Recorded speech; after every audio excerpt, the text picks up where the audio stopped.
I've decided to name today's video The Ultimate Love Story.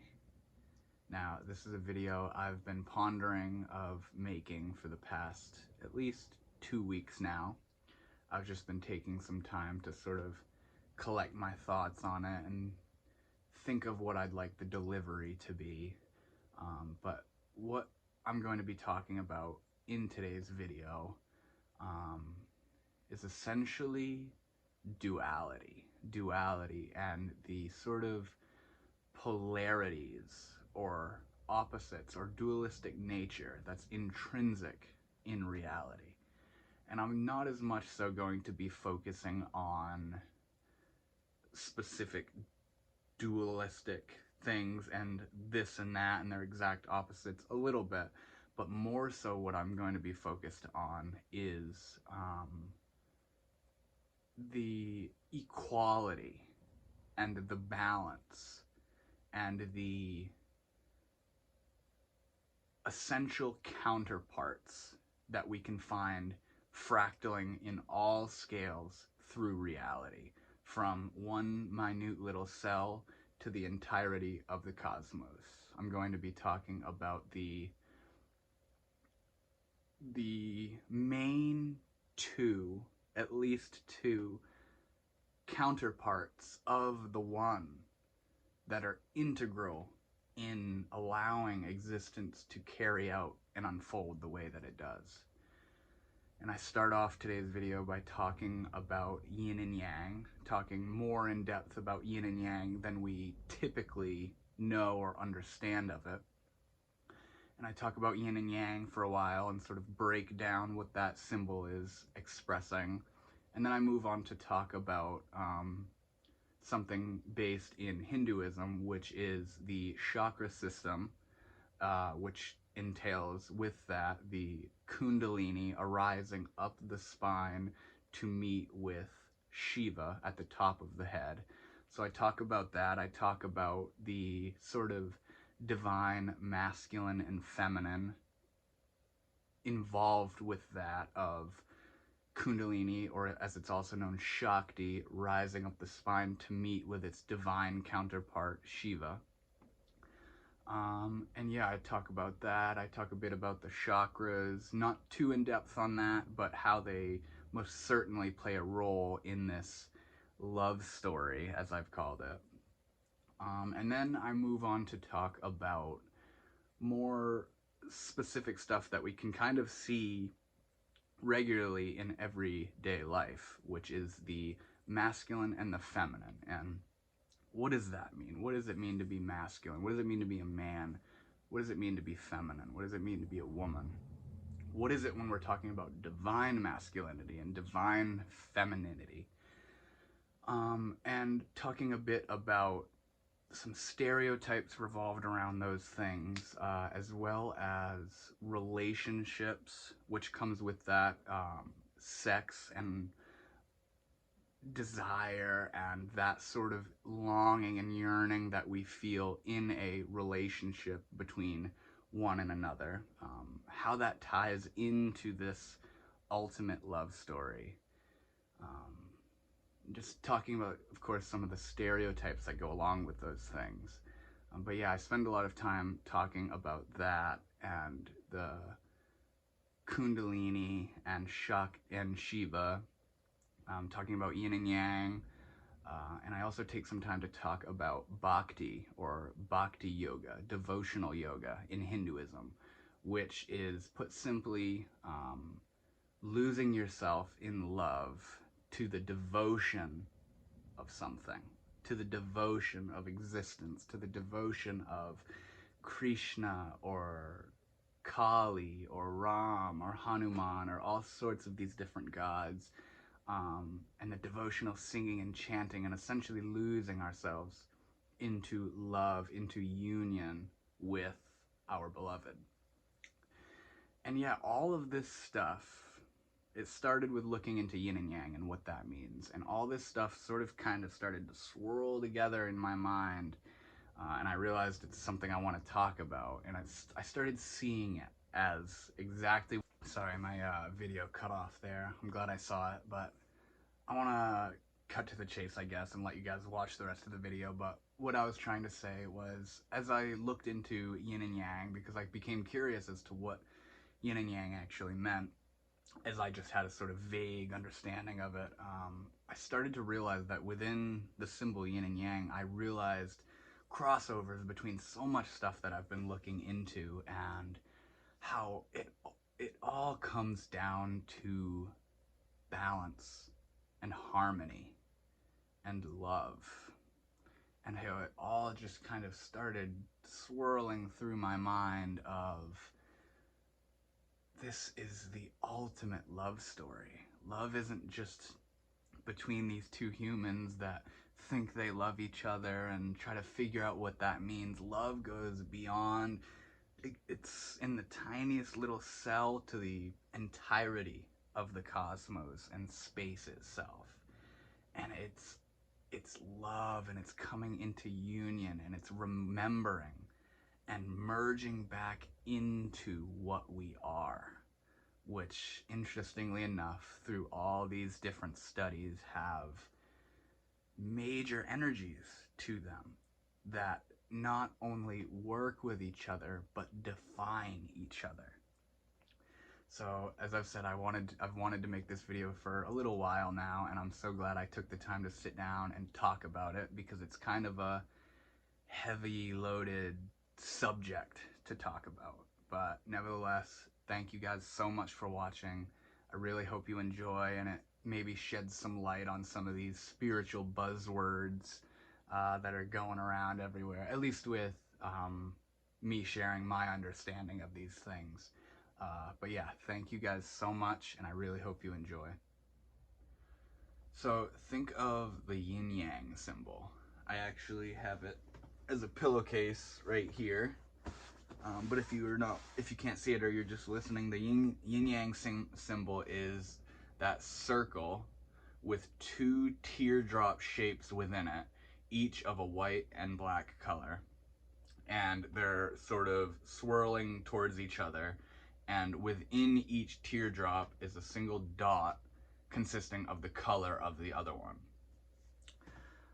And this symbol is very popular. When we think of yin yang, we may think of equanimity or balance, maybe peace or relaxation. You may see this symbol and think of statements like, "You're the yin to my yang." You may have even used this statement yourself. But this symbol, I feel we have a vague or sort of general understanding of what yin and yang is.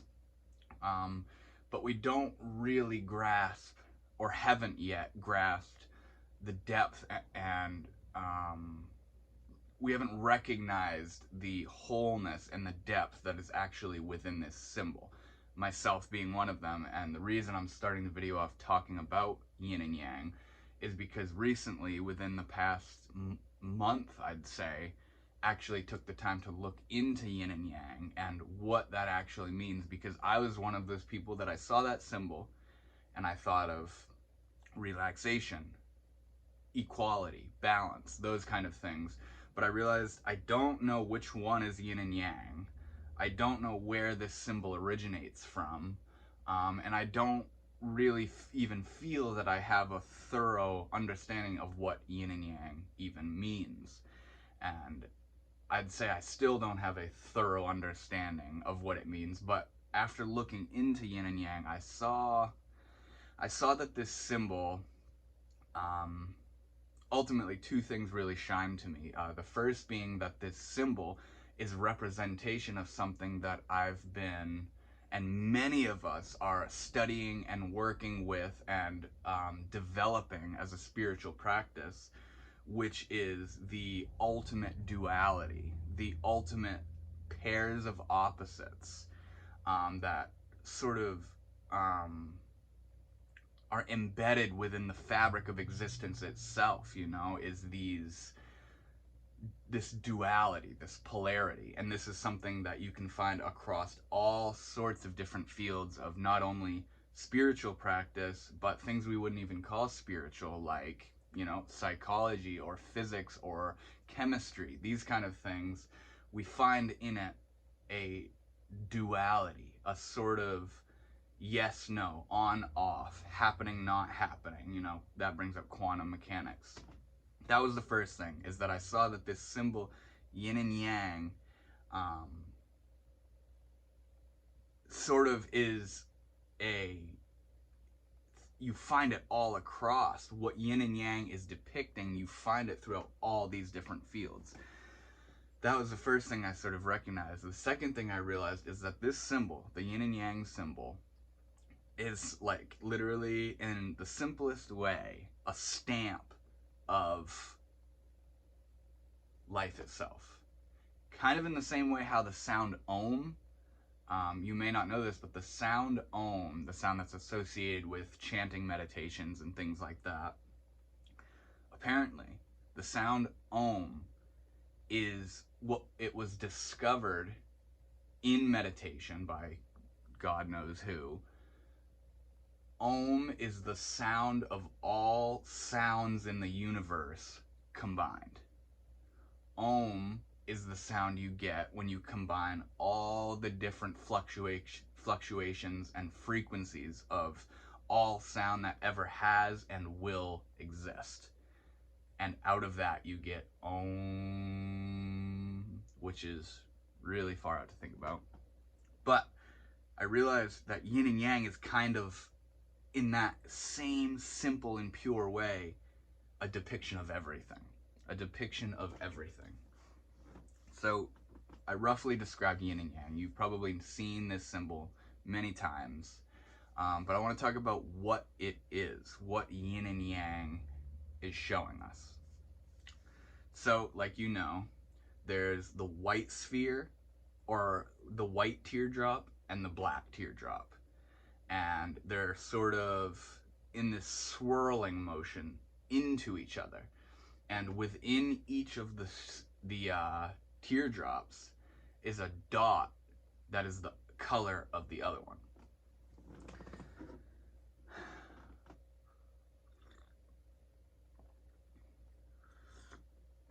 Yang is the white. Yang is the white that's in the yin and yang symbol.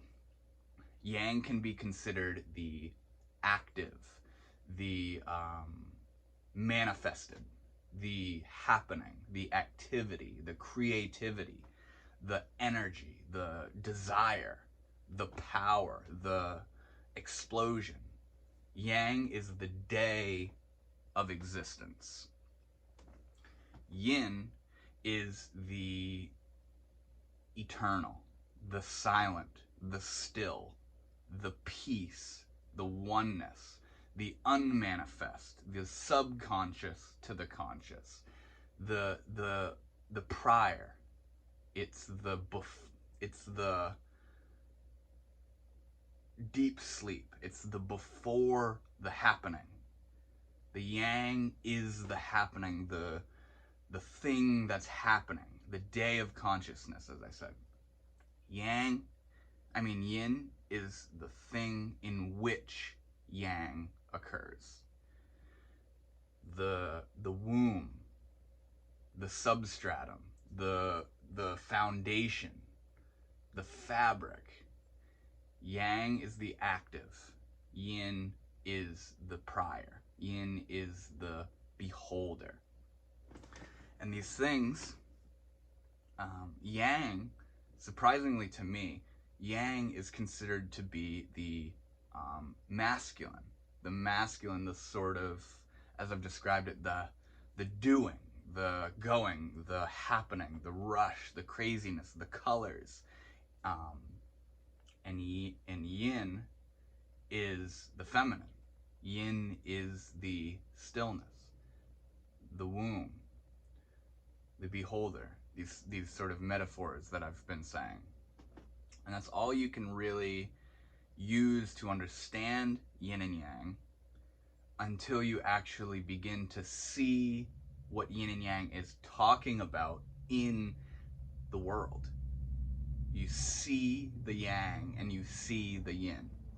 And this is something that was very fascinating to me in looking into yin and yang, is, like I was saying, it's tied into all these other things. It's completely applicable and logical and practical in recognition of the presence of these eternal opposites.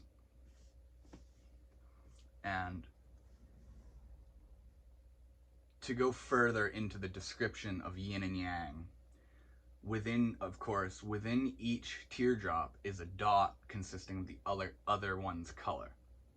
This is to say that within the activity, within the yang, within the white, within the rush and the doing and the happening and the existence, is in it the seed of silence, the seed of emptiness, the seed of space, the potential of yin. Within yang is the potential of yin. Within yin, the stillness, the unmanifest, the basis, the emptiness, the void, the darkness. Within yin is the seed or the potential of activity, of existence. This is profound. This is really profound when you look into it and when you sit with it and contemplate on what this is implying.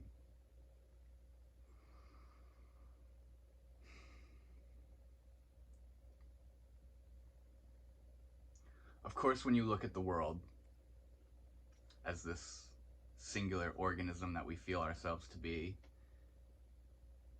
and you have a basic understanding of yin and yang, you can see, oh, that's the active, that's yang, and that's the sort of stillness, and that's yin. Or, oh, the day, the sun going by is yang, the activity. And the sun, when it goes down, and the nightness and the darkness envelops the earth, that's the yin. You can see these things, you know. But we forget to realize that one of the core things that's going on with yin and yang is that it's fractaling infinitely outward and infinitely inward. And that is to say that in all these things that we see as having qualities of yin or having qualities of yang, those things itself, when you see that thing that's yang, that represents itself as yang to you, the active, the happening, the existence, you say, that's yang, and there is yin, in opposites. But it's super easy to not recognize that within that yang thing that you're observing and labeling as yang, within that thing is an infinite number of yin and yang counterparts within itself as well. And this is to say that we ourselves, you know, this is where the statement, you're the yin to my yang, comes up, is that if I'm yang, I need yin as my counterpart. But I don't recognize that within me, my one thing that I've labeled is yin and yang itself, a balance. And into those counterparts is more balances, more balances. This yin and yang quality or nature goes outward and inward in infinite directions, fractaling. It's fractaling. When you hear statements like the microcosm and the macrocosm, that's what I'm talking about. Is there is yin and yang within the most minute, simplest one thing, but that thing itself is the parts of a further yin and yang that encompasses a bigger scale of observation. It's really fascinating. It's really fascinating. And this is why it's, honestly, when you start to understand yin and yang, why it seems so, it's in everything. The polarities, the dualities is in everything. It's not like exclusive to a spiritual or religious frame of thinking.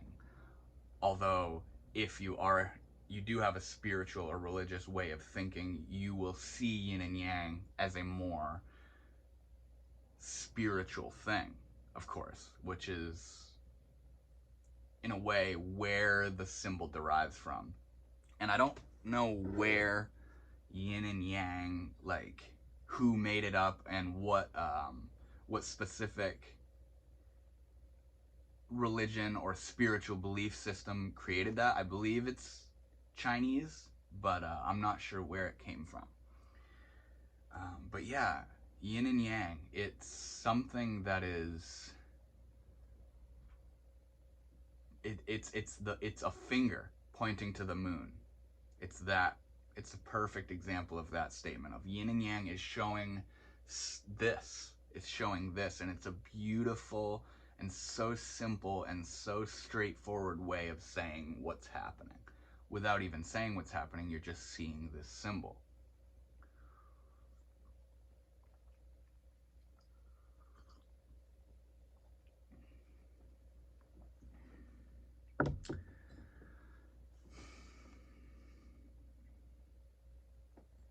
This stuff really gets me thinking, because when I look into yin and yang, like I've said, and recognize that its depiction is the ultimate opposites. The ultimate opposites that, and this is something I wanted to make clear. If the yang, if the white teardrop became the whole thing, not only would you lose yin, but there would be no yang, because it's all yang. So it's, you know what I mean? Really think of like the actual design of yin and yang itself. If this part right here consumed the whole thing, there would be no yang. This white part here, there would be no white part, because it's all white, and within it would be just that one seed of yang, of yin, who's been completely consumed otherwise. And the same thing goes for yin, the darker color here. If this were to consume all of that, not only would yang not be able to be there, but there would in a way not be any yin either, because they only define each other. They only define themselves by each other, is the thing. They're only there because of the other. That one is there because of the other one. And if one were to go, the other would go as well. They go together. They go together.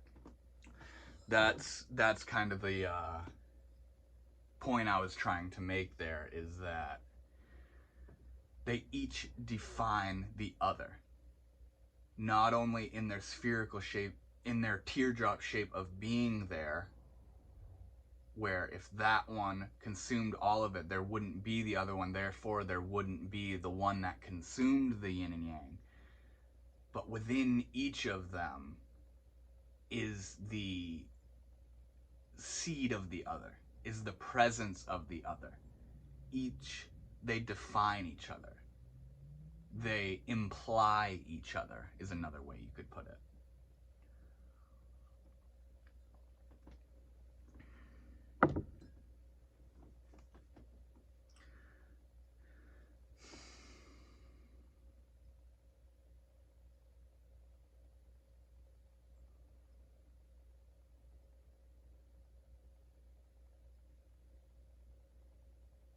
It's almost to say that there are two parts to existence itself. Existence and the thing that's doing, the happening, and the silent and eternal fabric that the happening is happening on or in. The container, the screen on which it's all going down. And as I continued to look into yin and yang, I realized that this is this is entirely an example to me of things that I've learned and I still am learning in Hinduism. With this being Shiva and Shakti, or Kundalini. And these things are not only much less known about or popularized, but these things point moreover towards a sort of divine feminine and divine masculine. This is where we get these terms, divine feminine and divine masculine, is the tricklings of Hindu spirituality, Hinduism. So the thing about Shiva and Shakti is that it's actually entirely opposite than the meaning of yin and yang, where yang, the masculine, is the active and the energy and the happening in yin and yang, and yin is the feminine, which is the silent, the unmanifest, the eternal, the beholder. That's the feminine in yin and yang. But in Hinduism, with Shiva and Shakti, Shiva is the masculine, and Shiva is considered the space, the happening, the creator and the destroyer, the beholder. And that's the masculine in Hinduism. And Shakti, another name for Shakti also, is Kundalini. That's a much more popular word, definitely in these times. Shakti, or Kundalini, is the feminine, and she is, in Hinduism, the active and the happening and the energy and the karma and all the stuff that's going down, you know? And immediately when I say that word Kundalini, you may have thought of something that's called a Kundalini awakening. That is a very popular term in these times. Honestly, seems more so than ever. Kundalini awakening. What they're talking about when they talk about Kundalini awakening is that goes into Hinduism even further, into the chakra system, where we have 7 central points along the spine. And the idea behind Kundalini, or Shakti, and that whole thing, is that a Kundalini awakening is, okay, so think Shiva, the masculine, the divine creator. Think of him at the top of the head, at the very top of the head. I don't remember what this chakra is called. I don't even deeply understand chakras. I do in a way, but it's kind of the same thing as yin and yang, where I don't really remember the names of them. I think the one at the very top, which is in depiction of Shiva, is called Sahasrara or something like that, or the crown chakra. But I don't know the names of all of them. But anyways, Shiva is at the top of the head. Shiva's at the very top of the head. And Shakti, or Kundalini, is at the base of the spine and is depicted as a serpent that's coiled up, sleeping. A Kundalini awakening is when Shakti, or Kundalini, Mother Kundalini, this serpent at the base of the spine, wakes up and begins to slowly uncoil, climbing the channel, or in Hinduism what's called the Sushumna, this channel of chakras. Kundalini begins to climb her way up, and what she's doing is she's merging with her divine counterpart. Shakti is finding Shiva, and they are becoming one when Shakti reaches Shiva. when the Kundalini rises to the top of the head. And what I know about the chakras is honestly what all this stuff is, which is metaphoric symbology of something very, very deep that's going on. In the same way that the yin and yang symbol is a metaphoric symbology of something much vaster than itself. The rising of Kundalini up the Sushumna to the top of the head, that honestly, like, if you're not familiar with this stuff, sounds like, what the hell are they talking about, you know? But the chakras play a massive role in this, and what each chakra is depicting about ourselves and our collective effect on this entire world. But Shakti is trying to merge with Shiva. The feminine is trying to merge with the masculine. They're chasing each other. They're not chasing each other, but they're trying to meet. They're trying to meet. Shiva, in a sense, remains dormant. In a way, honestly, going off of the chakra system, the entirety of the chakras where Kundalini is not present, they are in a way dormant. They're not even activated. And this is what's so interesting about chakras and what I've come to understand of them, is that think of when you feel horny, turned on, sexual arousal, lust. Where's all that energy at? Of course, you're going to have some energy going on in here, in the head of the thinking, you know, but a lot of that energy is sort of centered at the base of the spine. That's because the first, second, and third chakras are associated with that very energy. The energy of not only survival and reproduction, but the energy of pure desire, pure sexual desire and sexual expression.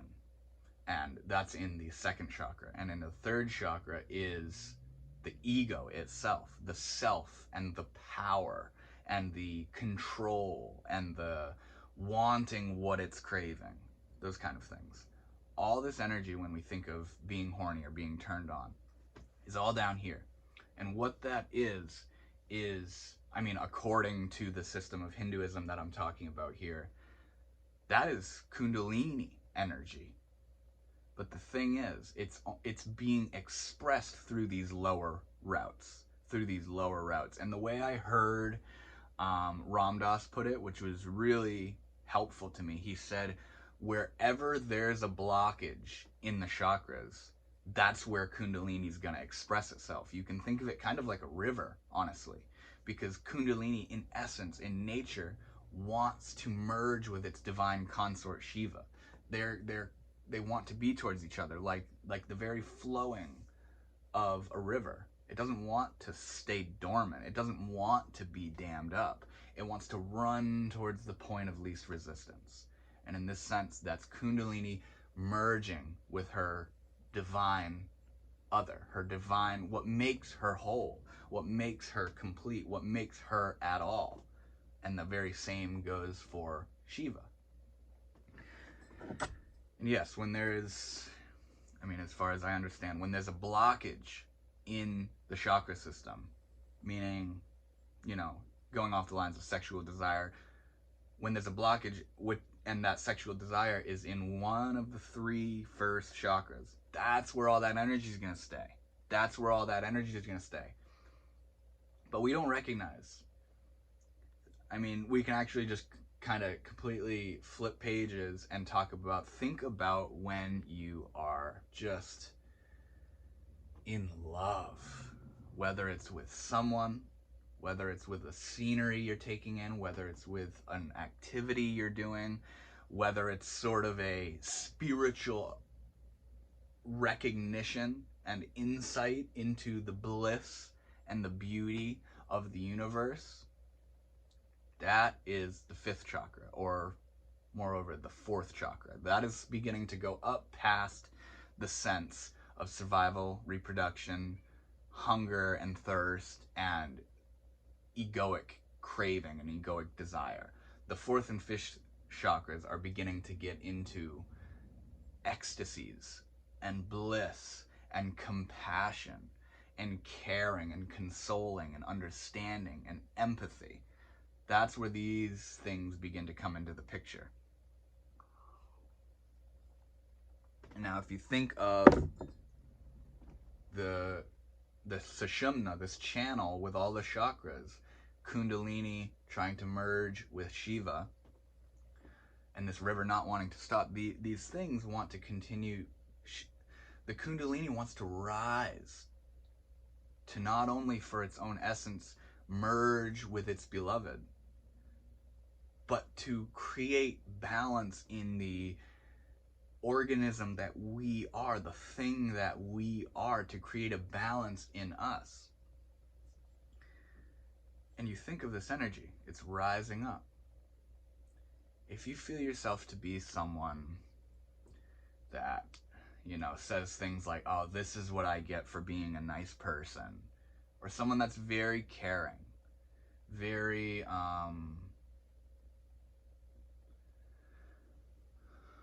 listens and doesn't bog down and cares so much about people that may be even hurting them. If you're one of these people, there's high activity in the fourth and fifth chakras. There's lots, Kundalini is raising up through you to a point where you don't care how someone's treating you. You don't care, you know, that they did this and that, because you've transcended beyond the egoic.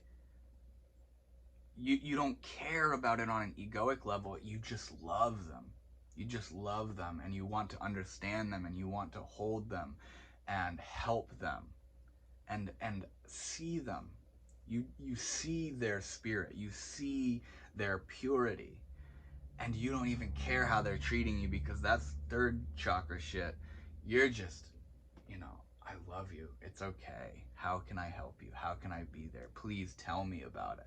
If you're one of those people, there's lots of activity. There's lots of Kundalini pouring forth from these chakras that are associated with those kinds of states. And as you go up the chakras, see, this is where my understanding kind of gets a little more vague. When you go up the chakras, things become a bit more nebulous, a bit more, you can't put it into words. It's non-languageable. It's more so states of inner consciousness, of inner insight. You could even think of the mind itself in this way of the higher chakras, because the mind is an incredible, an absolutely paradoxical thing. I mean, it's why I'm sitting here making this video. It's why you're watching this video. It's why YouTube is even a thing, is the activity of this mind.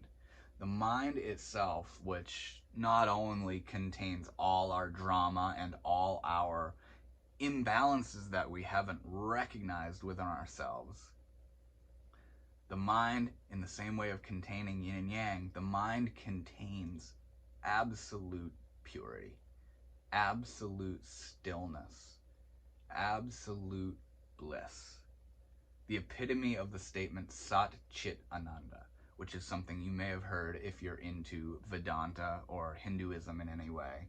Sat Chit Ananda means infinite knowledge, infinite existence, infinite bliss. Knowledge, existence, bliss. Sat Chit Ananda. And this is the basis of the mind. This is the potential and the actual nature of the mind. Yes, the mind contains our ego and all our pain and all our anger and all our drama and all our stories and who we think we are and how important things are to us. But the mind also contains the entire universe. The entire universe is happening between your ears right now. It's happening, the mind. And see, that's interesting as well, is that we... Hold on, I'm gonna make sure the video is still recording. Yes, it is. I believe.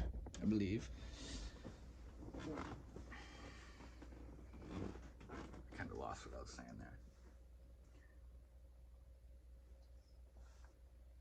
Oh yeah, I know what I was saying. It's interesting that we think the mind or consciousness or whatever it is in the head, you know, because in Hinduism, the consciousness isn't the head. Where you are isn't the head. Where you are is in the heart.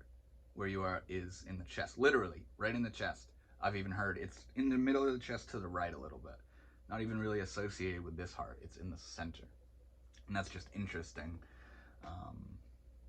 Because, of course, I sort of, in a way, you know, in a conditioned and habitual way, perceive myself behind my eyes, between my ears, like kind of just in there, you know what I mean? And it's so weird that, like, where am I? I'm right here, but where am I? Where is this I-ness coming from? And it usually feels like tension inside your head somewhere. But yes, Kundalini and Shiva and Shakti. It's raising up. It wants to raise up in nature. And if it doesn't meet here, there's an imbalance. There's a disharmony. And what comes with that is all the craziness we see here. All the craziness that's going down. All the war, all the conflict, all the hardship. It's because the ways in which we've manufactured ourselves doesn't allow for this divine harmony. Even thinking divine harmony is weird is part of why there isn't divine harmony. Because all this energy that wants to become a pure and whole channel, a free floating expression of the absolute purity and perfection of existence itself. It can't, because the way we're living, all this power and all this delusion and all this hate and all this lust and all these desires and all of the importance we attach to who we think we are, all this personality, all these dramas and dialogues keeps us from becoming whole, becoming balanced, being peaceful, being happy. And in the same way, you can probably tell at this point, but in the same... So I just had a feeling in my heart that the video cut off, and I looked over and it had, because of like too much storage. So I cleared some stuff up, and here we are. Here we still are, rather. But what I was talking about was where the how it's interesting how we feel ourself, the very point of the I, to be in different locations.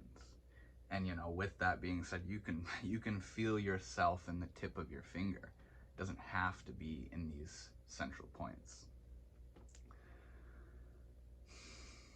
But when you look at all these things of yin and yang and the chakra system, and Shakti and Kundalini merging with Shiva, they're symbols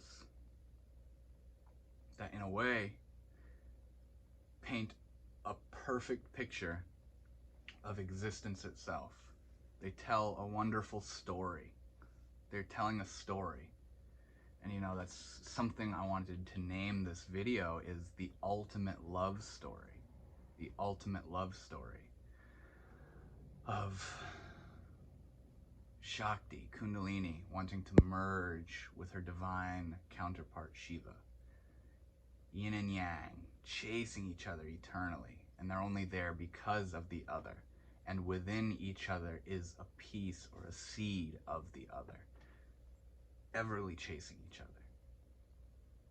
This rising of the Shakti or the Kundalini up the Sushumna to merge with her divine counterpart is spiritual practice. This is spiritual practice. Is this love story of wanting to be whole, wanting to be complete, wanting to be happy, wanting to be in love.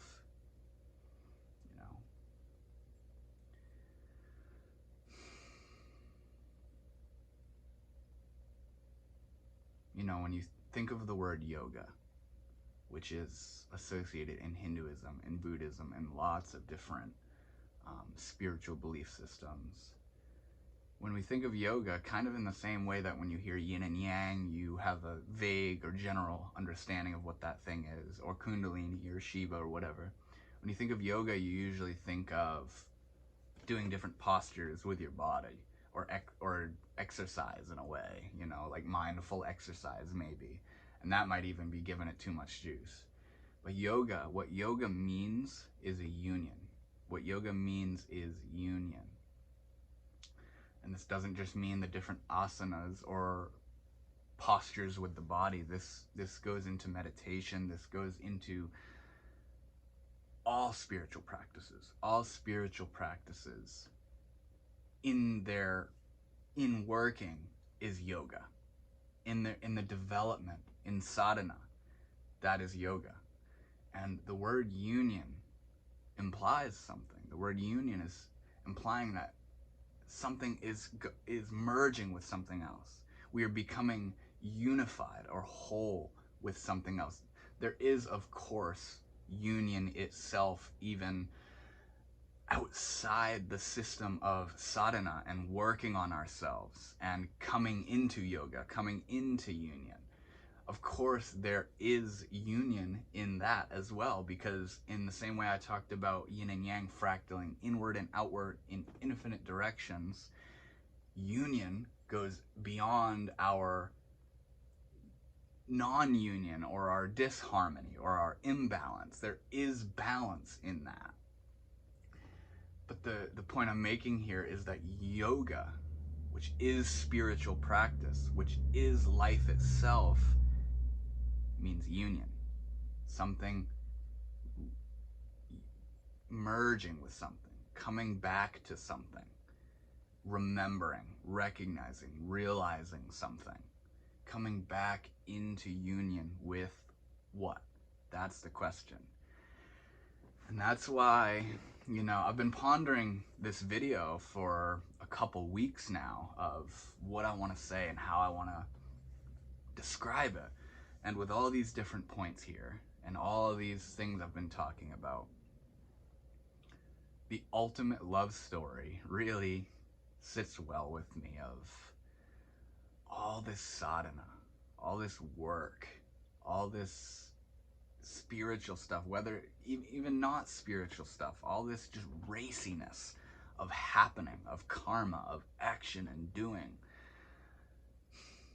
It's a love story. It's in the most romantic sense. It's a love story of what is going on here. We're all just trying to be okay. We're all just trying to come into union. We're all just trying to find that space where we are in love, happy, chilling, good, you know?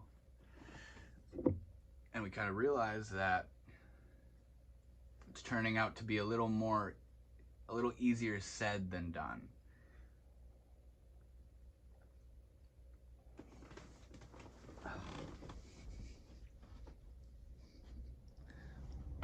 Alright, we still going. I'm sorry, I just gotta make sure it's still recording.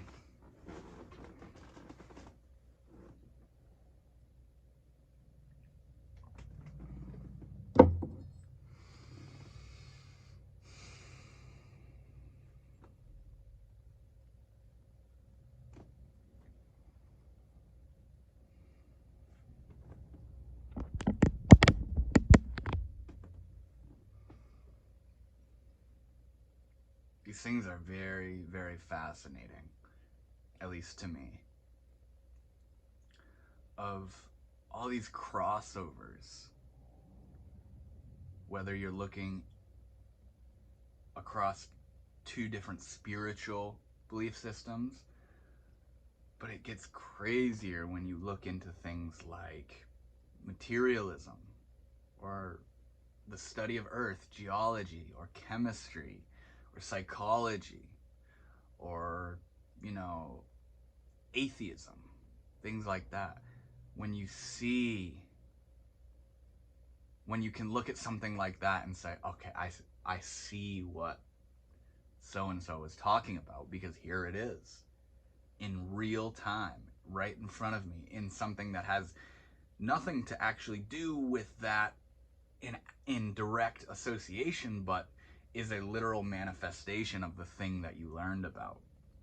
It's so very fascinating to me how yin and yang and the chakra systems and Shiva and Kundalini, it's all pointing to this, what this is. And all the thousands of Hindu gods and goddesses and all their depictions and how they are and what they represent, they're not gods out there. They're this. They are us. We are all that. We are all that stuff. All these stories, this love story, this war even, this journey, this Leela, this divine play, is a love story of union, of coming into harmony.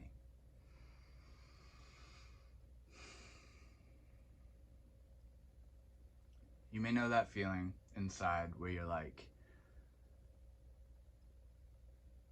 what, like you know that feeling inside where you want something, but you don't know what it is. You don't know exactly what that thing is that you want.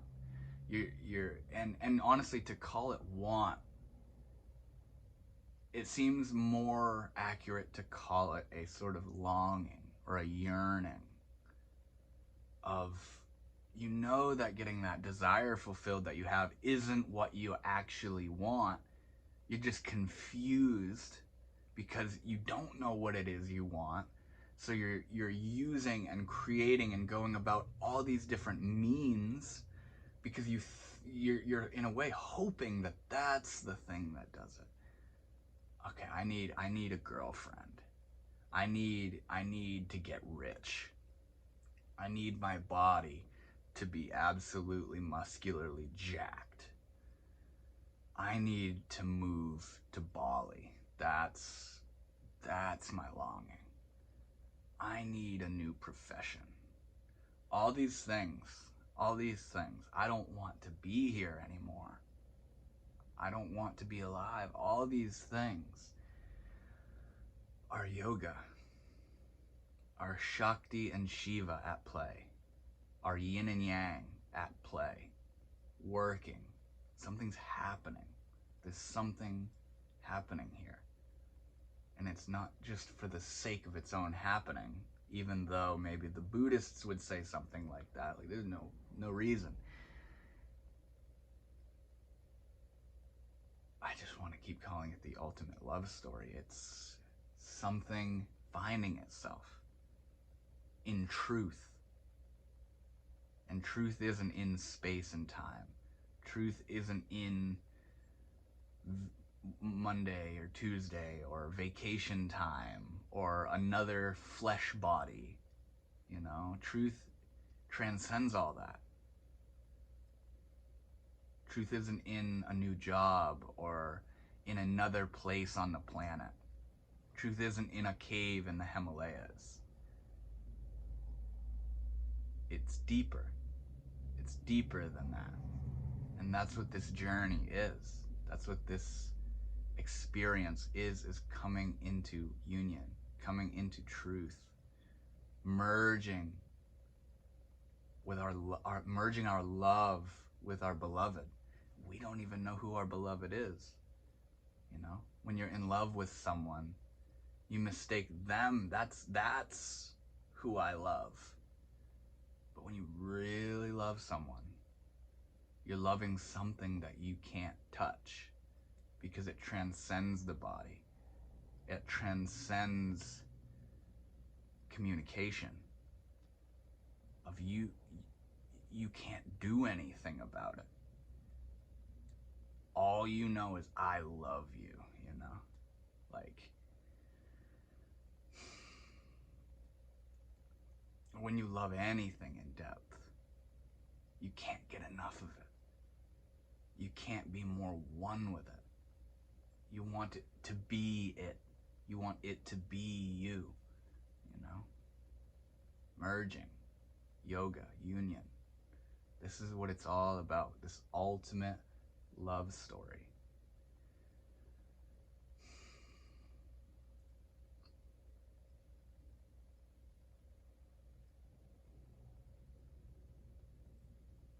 I mean, think of sex itself. The act, what seems of utmost merging between physical forms. And I'm not talking about sex done in a lustful way. I'm talking about sex done in the name and in the means of the merging of these counterparts. In this sense, you could call it masculine and feminine counterparts.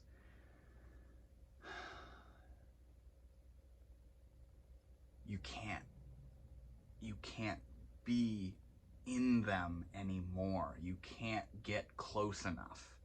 You can't be close enough. You want to consume the other. You want to be together. You want to be one, you know?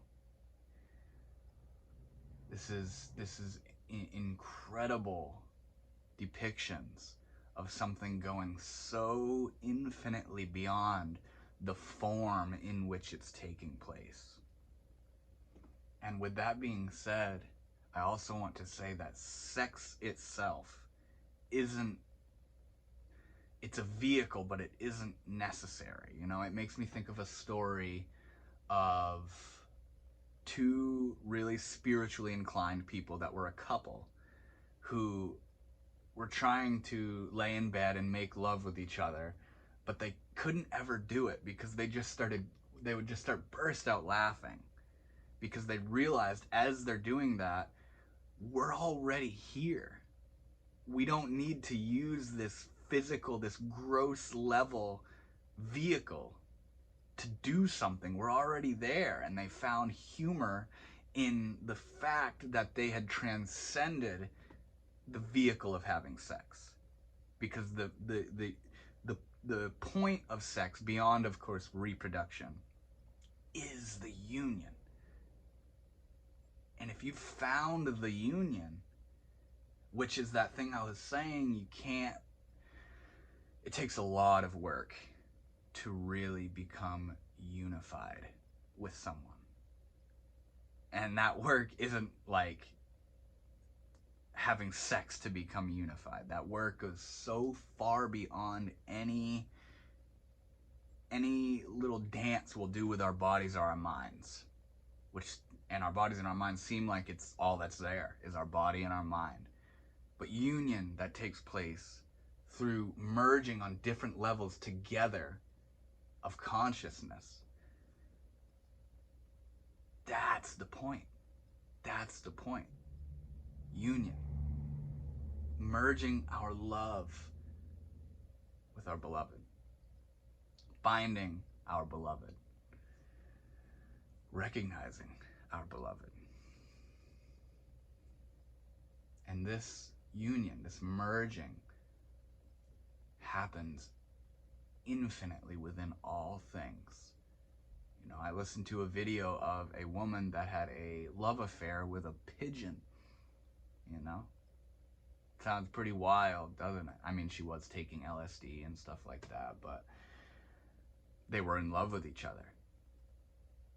And she was so in love with the pigeon, and the pigeon would give her kisses and snuggle with her and get violently jealous when she would like lay with her husband or cuddle with her husband, and say it's just so far out. But not even in forms of life, but hobbies, of activities, of things we do that we come into love with, where we're home, we're at peace, you know?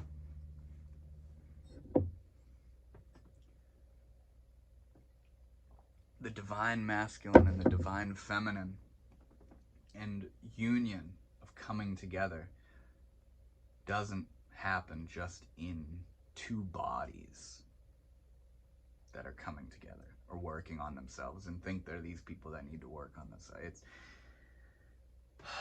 you can fall in love with nothing, with nothingness. You can fall in love with states of consciousness. You can fall in love with silence. You can fall in love with anything. It's because it's not in the things. That is the epitome of Maya, or illusion, is that you think it's the thing that you see and feel and taste and hear and touch. You think that's why I feel like this. But we don't recognize that this world of Maya, of senses, is a vehicle. It's a play that's playing out a much deeper journey, a much deeper thing that's actually happening, which is that love story, which is Shakti merging with Shiva, which is the raising of Kundalini up the chakras, which is the depiction of yin and yang, everly working towards each other, working with each other, there because of each other, have each other in themselves. It goes so far beyond inwards and outwards of the relevance of these things.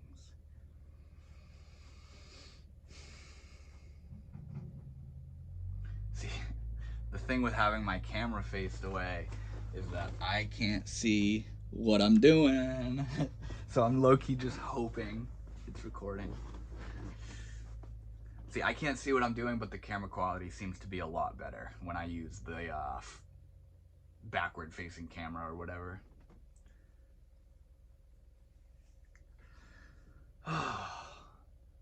The love story. Everything, all our hobbies, our personality, our spiritual practice, our enemies, war, the deepest sufferings you can imagine, dying, all of this is an incredible, delicious love story. Something's happening, and the question is, what is happening? What is this?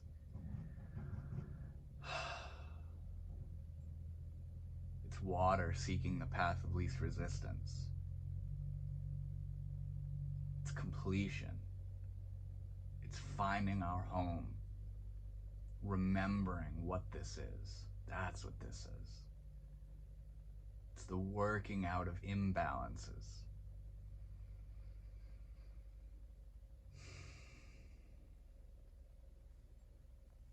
In Hinduism, there's something known as Bhakti.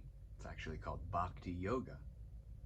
What that means, Bhakti means devotion or devotional. Devotional yoga, devotional union. What Bhakti consists of is when you see chanting, what are also called bhajans or kirtans, the performing of music with the chanting of names. When you see that sort of devotional singing or praying in front of shrines of Kali or Shiva or Krishna or Hanuman or Vishnu or all these things, when you see this devotion, this love, Bhakti is, that is Bhakti, that is Bhakti. Bhakti is the path of love. The path of losing yourself, losing space and time and problems and personality into utter devotional love and praise and gratitude and compassion and completely romantic intertwinedness of you with spirit, or you with this world, or you with consciousness, with love with the beloved. And Bhakti is the methods it uses. This love, this devotion is put into different things. Like I was saying a moment ago, whether it's being Krishna or Ram or Hanuman or any of these gods, or Kali, Mother Kali. Bhakti is losing yourself in love. Losing yourself in love for that thing, for your beloved.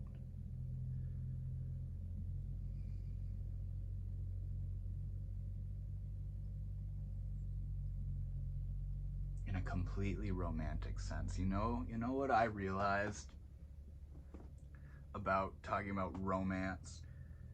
Things aren't romantic. A situation isn't romantic. We are romantic. A pot, like a pot of flowers or a beautiful sunset, that's not the romance. The romance comes from us. We are the romantic ones that make something so precious and delicate and thoughtful and felt and sensual and deep and intimate. We are the romantic, not the thing itself. Like, hey, I got you these flowers, I'm trying to be romantic. That's not it.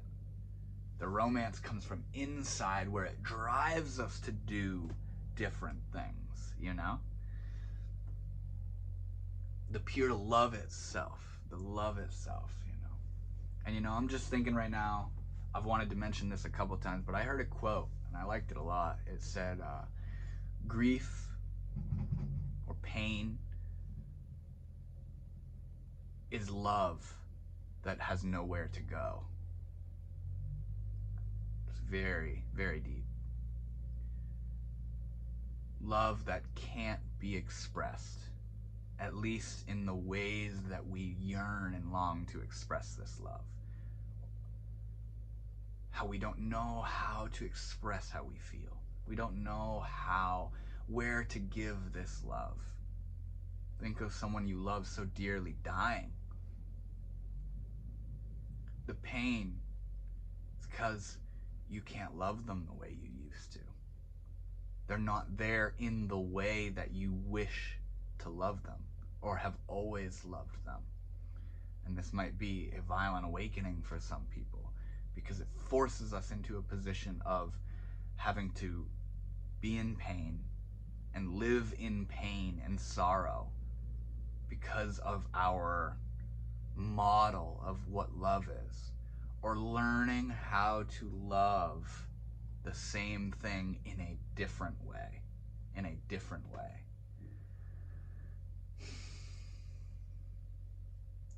When a loved one dies, and learning over time that they've always been inside of you, they've always been here. That's what you love, is that in them which is you, which exists, which is spirit. And then, in a way, when you've transcended to that level of recognition of your love for people and your love for things, you can go out into the forest or out on a walk or anywhere, and there they are, because there you are. When you recognize love in this way, it allows us to work through our grief, our feeling of lack, that this person is no longer here.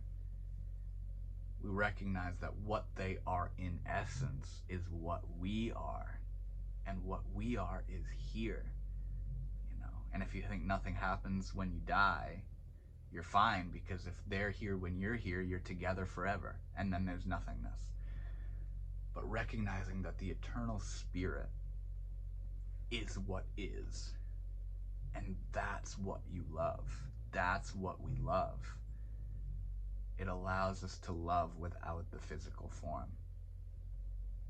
And that's something I'm kind of darting around at talking about it, but that the vehicle through which we find our beloved is, in a way, not irrelevant, but it doesn't have to be this way or that way.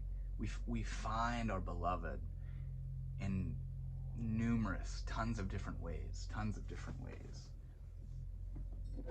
And in Bhakti, as I was talking about, it's through the devotional worship of an aspect of yourself which is God, which is existence, or consciousness, or eternity. This experience of life is a mystery. But there's a lot going on in it that we can feel and that we can sense. And a lot of stuff. It's so rich. Life is so rich.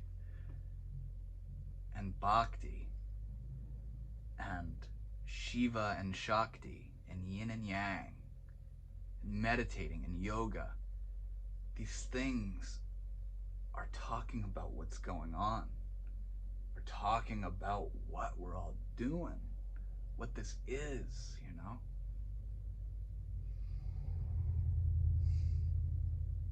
A love story. A love story.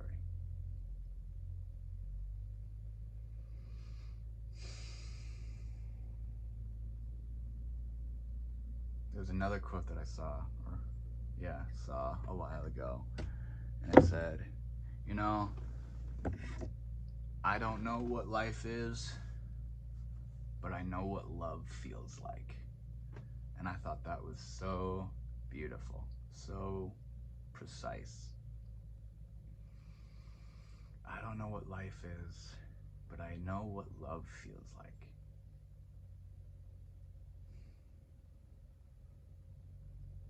This whole thing is a love story.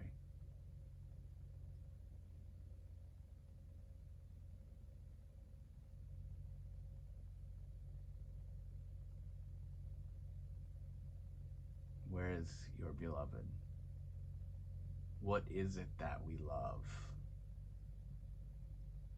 What is it that we want? You know that feeling I talked about earlier? How you hope that that vehicle, that expression in the physical 3D world, you hope that that's what you actually want. But that hope is counterbalanced because there's a doubt that that's not it. That's not what I actually want.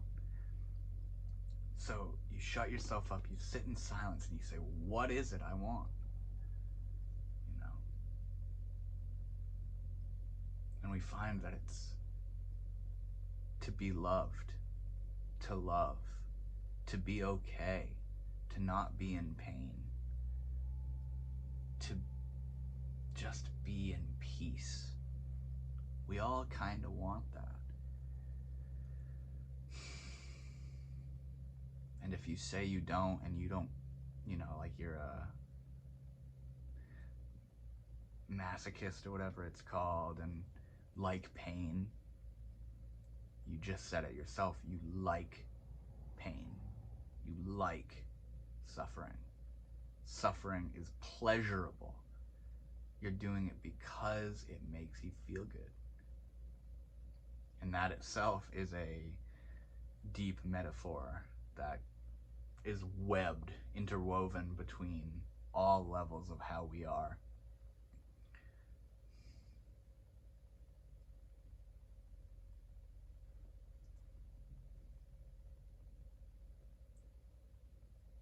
We may find ourselves in positions where we've been suffering over something for so long and so intimately with ourselves that when we see a window of liberation or peace from that thing, it frightens us and we run back to our pattern of suffering, because at least that feels like me. At least I know that. And we recognize in that moment, maybe not, but I've done it and I've recognized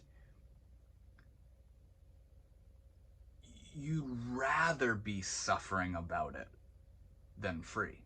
You'd rather, because you want to feel that deeply and intimately towards that thing. And when you see a moment of freedom from it, it scares you because it has so little to do with who you think you are and what you think you want. You don't want to admit that you're okay, because that goes against your story. That goes against your legacy, your journey, your morals, your beliefs, whatever. It goes against what you believed to be true or what you wanted to be true. And that's hard. Like I said, I've done it myself. I felt liberation and I said, no, like, I'm gonna run back and be sad about this because that's what I think I'm supposed to be doing, you know?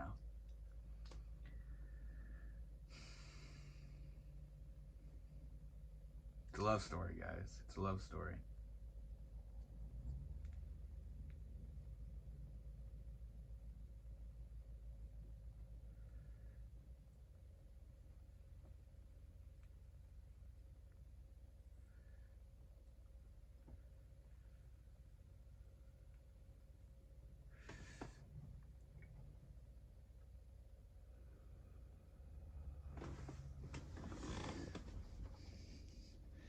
Yes.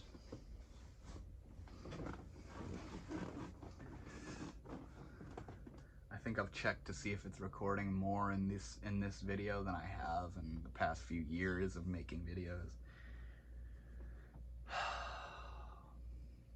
So I have listed here talking about man and woman and masculine and feminine and the divine feminine and the divine masculine, and also stereotypes about these things, which there are an innumerable amount of, if I'm going to be honest.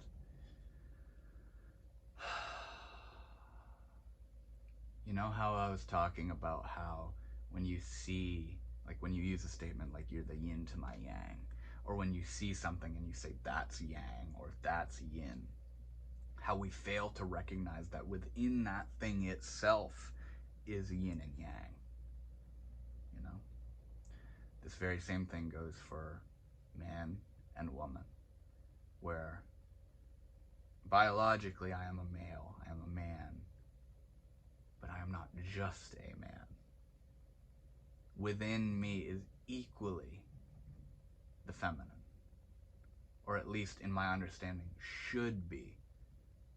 Pretty sure that I'm equal within myself of what it is to be a man and what it is to be a woman, and not in the stereotype ways. It's hard to even use these words of man and woman without myself being flooded with the stereotypes of these things.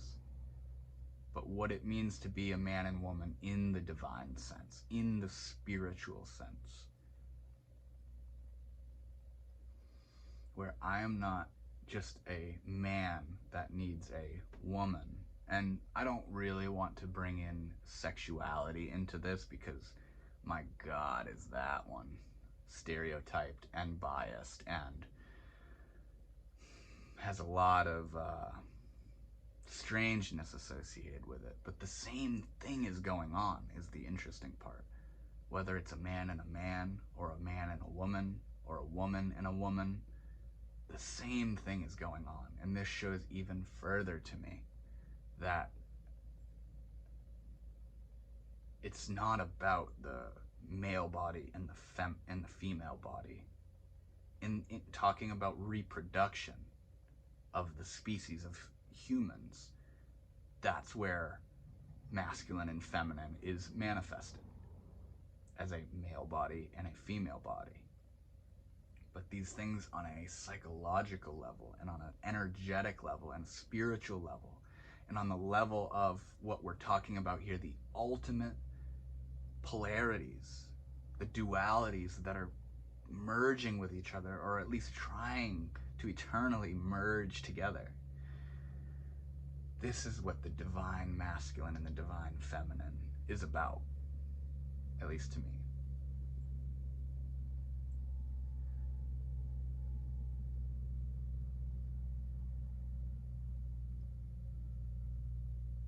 You can't forget that in yin and yang, within each one is the other. Within me, if I'm going to identify myself as a man, is the woman, the female. Within me, the masculine is the feminine. And within the female is the masculine. And I think in the same way that you see yin or yang and you say that's yin and so that's yang, we forget to realize that it's fractaling inwards and outwards equally. It's fractaling, where I am yin to this situation, but to this situation I am the yang. And within my own self, exclusive of situations, I am a churning of yin and yang itself. And within those aspects of yin and yang that I recognize within my one self, there are as well the churnings of yin and yang within that. And the churnings of yin and yang within that. It's beautiful and it's extraordinary how this level of duality, of the love story, of the union, of merging, is everywhere. It's everywhere, inwards and outwards. It makes direction and dimension irrelevant, because this whole thing is going on scale for scale, inwards and outwards. And yeah, when it comes to the masculine and the feminine and male and female, I think we're very confused on what this means. You know, very confused and conflicted inside of what it means to be a man and what it means to be a woman. And what are the qualities of a man and what are the qualities of a woman? And if I'm a man, am I merely the qualities of a man who needs the female qualities to complete myself? Or perhaps within myself as a man is also the same thing going on out here, where I am trying to balance my masculine with my feminine. You know what I'm saying? How it's not just two people, but within those people is the two people that are working together. It's so fascinating how this works. And this is really what I've been sitting on in the whole video, in making this video, why it's been 2 weeks or so that I've been kind of pondering this whole thing, is how do I represent this? How do I talk about this? Because it's so, it is the spiritual journey. It is the Bhakti. It is the devotion, the yearning and the longing. It is the raising of the Kundalini up the Sushumna to meet with Shiva. All these crazy words, that it is your past relationships and your future relationships. It is your gender identity and who you feel more like inside. And it is all that. All this is together. All this is together. It's all the same thing. It's all the same work. Whether you know what the word spiritual practice or sadhana is or not, this is the workings of the soul. This is the workings of the soul.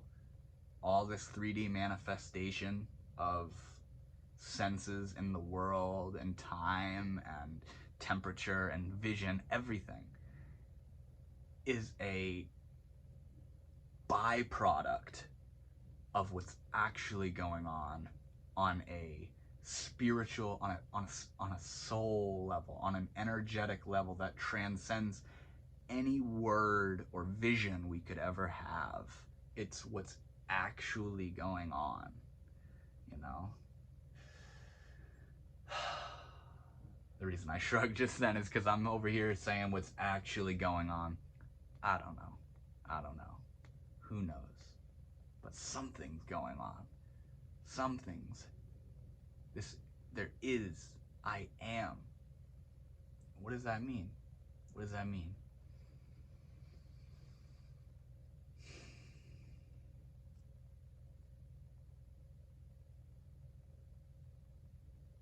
It's love. Like I said earlier, it's water running taking the path of least resistance, finding its home, becoming one with, merging into union, devotion, love, Sat Chit Ananda. All our evils and all the karma we've built up, all the people we've hurt, all the people we've misled or purposely manipulated for our own well-being, all the good we've done, all the crazy visions we've had, whether we were meditating or working with chemicals, all this stuff is the love story. The day and night of existence.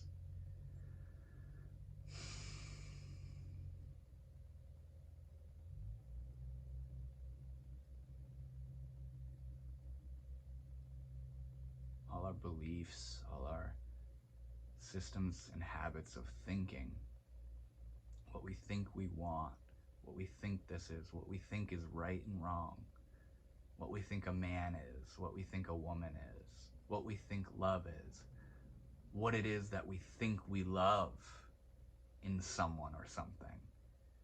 All this is the workings of much deeper energetic events, things happening, things transforming.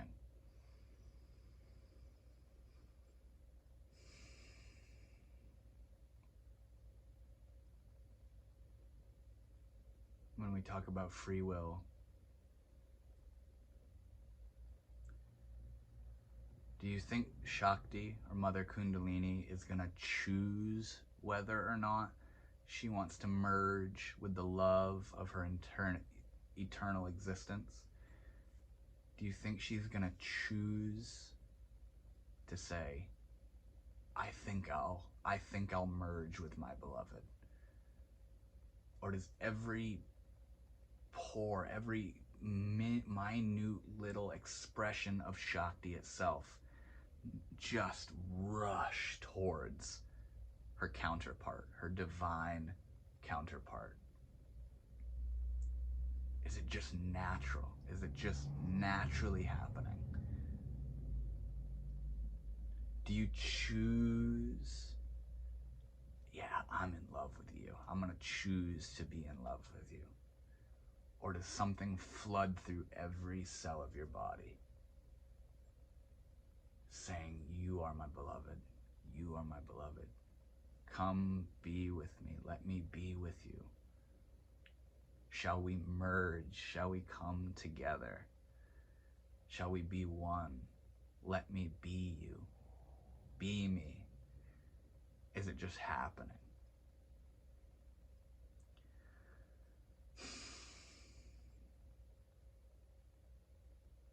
Free will is a product of just one fractaled scale of our personality to make us feel as though we are the ones that it's happening to and that is doing things. But this is for much, much greater natural forces, natural energies, natural yearnings. The path of least resistance, which is rocky and bumpy for a lot of people, of coming home, of coming into union. Recognizing our purpose.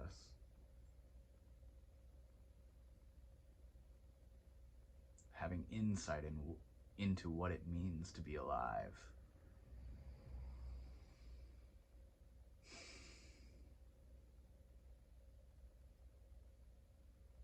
It's all about balance, equanimity,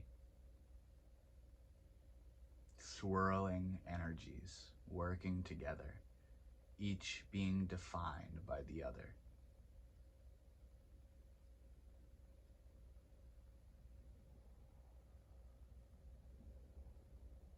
The fabric of existence that is the womb of everything that is, and within the activity of thought and mind is the ever-present spaciousness of the pure crystal-like water of the mind, just here, ready to pour forth all your thoughts and all your emotions and all your sensory experiences. Love finding its way home. Love merging with its beloved. On every scale, on every level.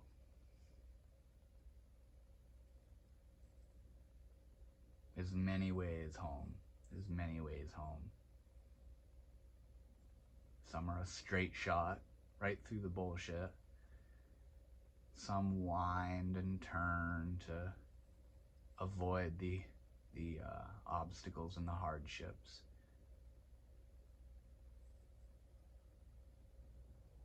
Some go up and over all the obstacles and have a lot of roller coaster-like tendencies to be really hard and then really good and then really hard and then really good.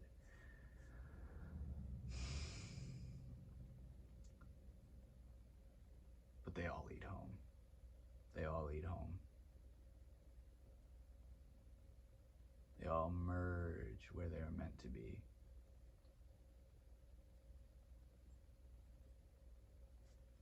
Thank you guys for watching.